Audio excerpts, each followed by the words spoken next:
Le terrorisme est de plus en plus présent dans notre société. Depuis l'attentat de Charlie Hebdo, en janvier 2015, ce thème est récurrent dans les débats politiques. Quel impact le terrorisme a-t-il sur la politique, sur notre façon d'appréhender la politique? Les politiciens utilisent le terrorisme comme argument contre leur adversaire dans leur campagne électorale. Le terrorisme est au cœur de l'actualité. Ce thème nous touche, nous effraie et nous révolte. Les politiciens le savent et se présentent comme des sauveurs. Ils feront toujours mieux que le gouvernement en place. Mais qu'aurait-il fait de mieux? Certains veulent réinstaurer la peine de mort pour les crimes considérés comme odieux, mais cela aurait-il empêché la tuerie du Bataclan et les attentats qui ont suivi?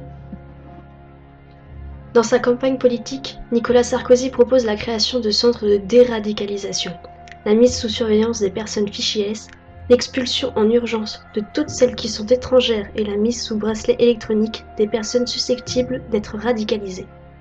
Il évoque également les sites djihadistes qui devraient être interdits en France et les personnes qui les consultent devraient être placées dans un centre de rétention administrative par prévention.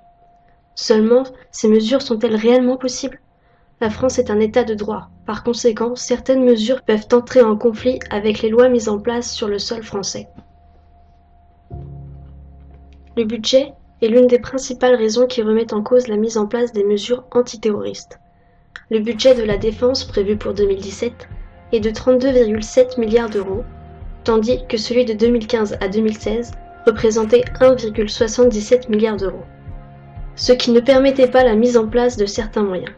Les effectifs de police, gendarmerie et de l'armée ne sont pas assez importants pour une protection efficace des institutions et des citoyens. Les Français ne sont pas forcément au courant de ces moyens et certains reprochent ainsi au gouvernement de ne pas mettre suffisamment de mesures en place pour lutter contre le terrorisme. Les partis opposés au gouvernement jouent de ces reproches pour mettre en avant leur programme politique.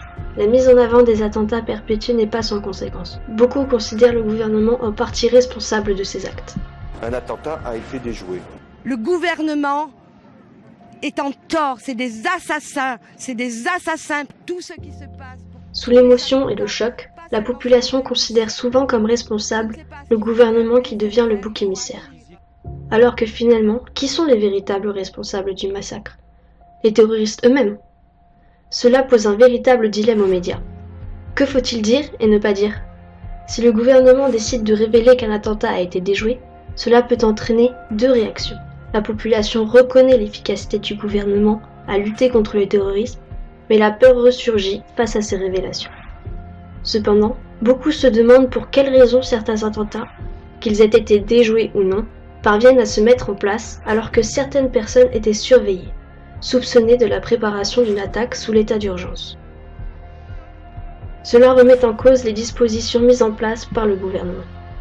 Monsieur le Président, Monsieur le Premier ministre absent, vous avez été, vous et votre gouvernement, les grands incapables de l'état d'urgence, à tel point que le président de la République a cru bon, dans son éternel exercice comique d'hésitant, de dire qu'on n'allait pas renouveler l'état d'urgence, alors même qu'aujourd'hui on se réunit pour le proroger. Qu'avez-vous fait de l'état d'urgence? Rien. Vous en avez fait, comme toujours, des confettis de paroles, du parfum de bonne conscience. Vous n'en avez rien fait parce que vous êtes des incapables d'État. Si l'état d'urgence avait été appliqué, l'assassin de Nice n'aurait pas été là. Et je vous le dis, que ça vous plaise ou non, ces morts vous regardent et vous aurez des comptes à leur rendre. Bande d'incapables! Georges Fenech, le président des Républicains, pense que le Bataclan aurait pu être évité.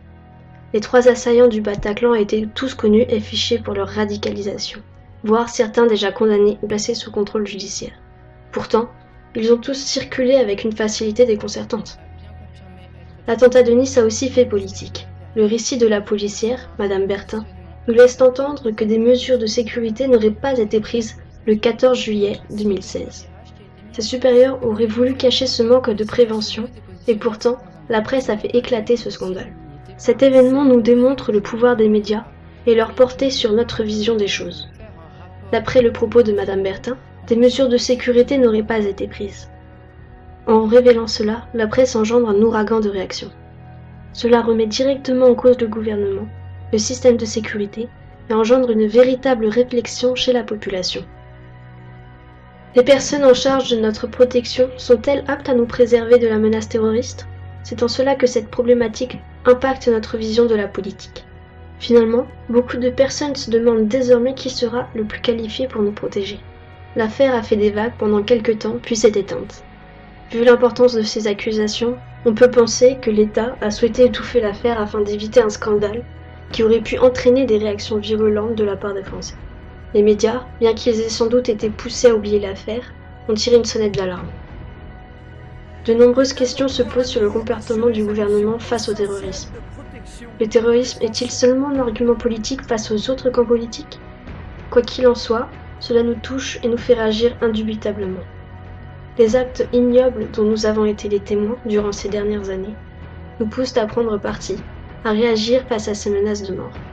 Mais comme le disait Adolf Hitler, le terrorisme est la meilleure arme politique, puisque rien ne fait réagir davantage les gens que la peur d'une mort soudaine. Nous devons rester prudents et conscients que ce que l'on nous montre peut avoir une face cachée.